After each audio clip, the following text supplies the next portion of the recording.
trafic illicite de l'or en RDC, je l'ai dit en titre, un train des sanctions du Trésor américain vient de tomber. Ces sanctions concernent tous les acteurs impliqués dans ces activités illicites pour mettre fin au financement du terrorisme et des groupes armés. Ces sanctions touchent les trafiquants d'or à lingots, AGR, la plus grande raffinerie implantée en Ouganda, mais aussi un réseau de 8 entreprises dans le monde. Objectif du Trésor américain, c'est de couper le financement du terrorisme et des groupes armés qui sèment l'insécurité dans la partie est de la RDC. Certaines raffineries d'or implantées en Ouganda font partie des destinations directes où transitent de l'or exploité illicitement dans les mines congolaises avant d'être exporté dans les marchés internationaux. Révélation faite par le Trésor américain. Les USA considèrent que ce commerce illicite de l'or est un moteur majeur de conflits où les personnes impliquées utilisent ces revenus pour financer les conflits armés, tout en privant le pays et son peuple de ses revenus légitimes. Il fallait frapper fort. Les personnes impliquées sont donc sanctionnées. Alain Gotz et l'African Gold Refinery, l'une des plus grandes raffineries d'Afrique installée en Ouganda, ainsi que 8 entreprises de son réseau, dont 4 basées en Belgique, 3 basées aux Émirats Arabes Unis et une enregistrée aux Seychelles, viennent d'être frappées par les sanctions du Trésor américain.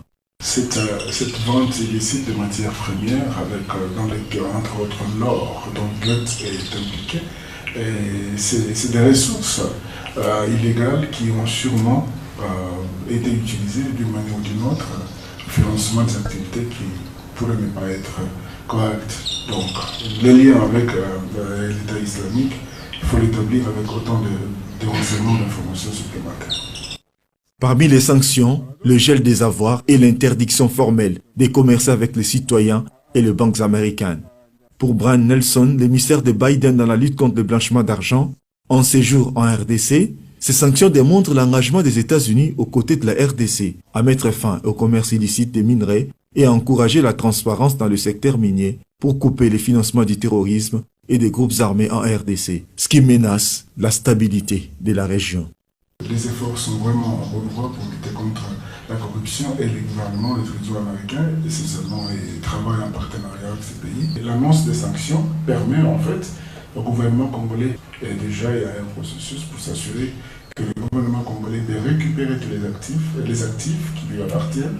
Et au-delà de ça, l'annonce des sanctions lui permettra également d'avoir de pouvoir mener des procédures judiciaires éventuellement pour toutes ces personnes qui sont les auteurs des détournements des deniers publics.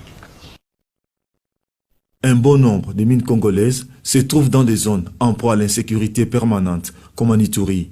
S'attaquer au commerce illicite, c'est couper le financement de ces djihadistes et des groupes armés. Ainsi, la RDC et son peuple pourront bénéficier des vastes richesses minérales qui regorgent ces sous-sols. Le Trésor rappelle aux autorités congolaises le bien fondé de renforcer son cadre juridique de lutte contre le blanchiment d'argent et le financement du terrorisme, en vue de consolider le climat des affaires.